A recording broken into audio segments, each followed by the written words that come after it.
Grandes civilizaciones prehispánicas. Aztecas. Ellos se encontraban ubicados en el norte de Mesoamérica, actual norte de México. Su política se constituía por el gobernante o tlatoani, quien era la autoridad máxima. Después se encontraban los nobles o pipiltín. El grueso de la población se constituía por los macehuales y finalmente estaban los tlatacotin o esclavos. Era una civilización pobre en ganadería. Sus más grandes producciones eran el maíz, el ají, entre otros. La base de su economía era el cacao, puesto que era utilizado como monedas. Como era una civilización pobre en ganadería, la gente común utilizaba los gusanos, insectos y todo aquel animal que le proporcionara proteínas y grasa. Solo los nobles eran los que consumían carne humana. Otra característica de los aztecas es que estos eran politeístas, es decir, creían en diferentes deidades, como Xochipilli, dios de las flores y del amor, o Huitzilopochtli, deidad del sol. Los mayas se encontraban ubicados en Mesoamérica, zona que abarcaba desde el Pacífico hasta llegar a la península de Yucatán, los actuales países de México, Guatemala, Honduras y Belice. Su organización política se basaba en ciudades autónomas, puesto que no había una relación ciudad-estado. Aún así compartían religión, lenguaje, costumbres y conocimientos. El ajau era el gobernador de la ciudad, y este estaba con los tupiles encargados del orden público, y el Nacom, jefe militar que obtiene su cargo por ser el guerrero más valiente. Producían principalmente el maíz, el cual lo hace desarrollar infraestructuras innovadoras del riego. Además del reino vegetal, obtuvieron alimentos, canoas, madera para la construcción de vivienda, entre otros. Y del reino animal, pieles para sus vestimentos ceremoniales, adornos y instrumentos musicales. Estos se alimentaban de animales que cazaban y vegetales que cultivaban. El imperio inca se extiende en los actuales países de Perú, Bolivia, Ecuador, Chile y Argentina. Sus principales productos de la agricultura eran la papa, la quinoa, el maíz, etc. Aprovechaban el terreno inclinado para colocar sus cultivos por niveles, optimizando de esta manera el riego de los cultivos. Las tareas se repartían entre todos de manera en que estos se podían ayudar entre sí.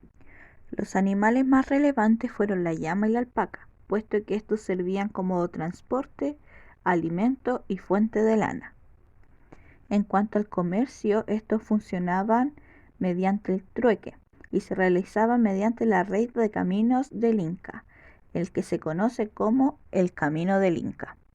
Su organización política se dividía en dos dinastías, Hanan Cusco y Jurín Cusco. Era regido jerárquicamente con una pirámide, donde en la cima estaba la realeza y en la parte más baja estaban los prisioneros. Pueblos de Chile prehispánico, aymaras. Tradicionalmente recorrieron las tierras altiplánicas de la cordillera de los Andes, dedicados principalmente a la agricultura y la ganadería. La lengua aymara es del miembro de la familia lingüística Jaqui. El arte textil aymara destaca por su factura y excelencia técnica, siendo en su mayoría destinado al vestuario y a las piezas ceremoniales. Esta técnica sigue evidenciando en la actualidad. Los quechuas. Las primeras comunidades se localizaban en Ollagüe y el río San Pedro. Su economía se diferenciaba por zona geográfica. La principal era ganadería y una limitada agricultura y extracción de minerales no metálicos. Y por otra parte, principalmente se enfocaban en la agricultura. Su lengua es el quechua y posee una rica tradición textil que se conserva hasta la actualidad.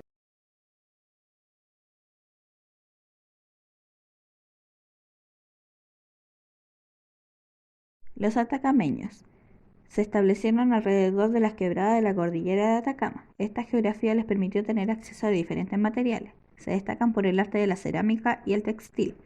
Su fuente principal de subsistencia fue la agricultura, los cuales cosechaban cosas como el maíz, alfalfa, entre otros. Su lengua originaria es el kunza. Se encuentra casi extinta, aún así conservan tradiciones y medios de subsistencia.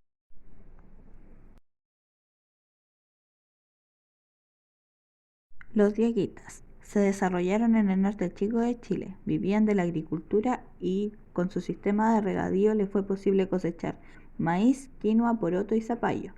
También obtenían recursos del mar como peces, moluscos, entre otros. También practicaban la ganadería y la minería. Estaba organizada por pequeñas aldeas independientes dirigidas por los líderes de la comunidad.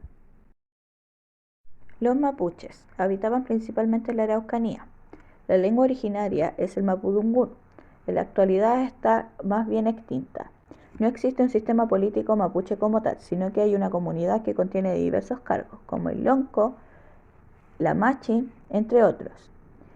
Estos han conservado sus oficios como la cestería, la textilería, el tallado de madera, entre otros. Los chonos habitaban en el territorio que conformaba la Patagonia Occidental Insular, pero estos eran nómadas por lo que no tenían un lugar fijo. Su trabajo estaba dividido por el sexo. Los hombres se dedicaban a la pesca, caza y embarcaciones. Las mujeres se dedicaban a la recolección de marisco, roca, mediante el buceo, además de recolectar algas, hongos, huevos, entre otros. Además sembraban maíz, papas, cebada, entre otros. Los jefes o caciques eran hombres de avanzada edad.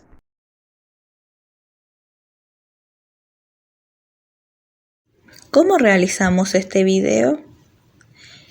Este trabajo se realizó mediante diversas reuniones, tanto presenciales en las salas de estudios como de forma online. Además, utilizamos recursos tecnológicos como páginas web para realizar la edición del video, documentos compartidos y para la búsqueda de correcta información de las fuentes del presente video. En cuanto a la actualización de las fuentes, los pueblos prehispánicos de Chile se enfocaron mayormente desde el 2012 en adelante.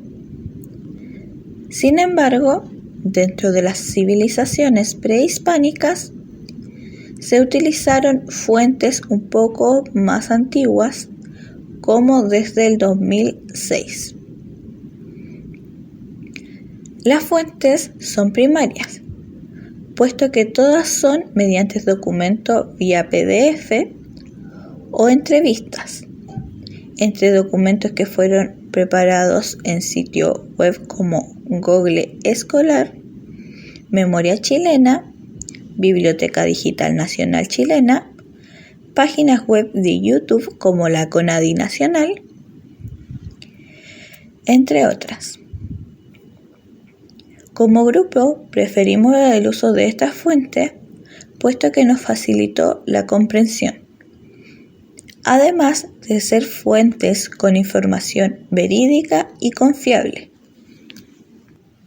Además, quisiera mencionar que realizamos diversas investigaciones con diversas páginas web con el fin de no caer en información errónea, por lo que buscamos en muchas páginas para respaldar las informaciones que se encuentran presentes dentro de este trabajo, para así evitar propagar información no verídica.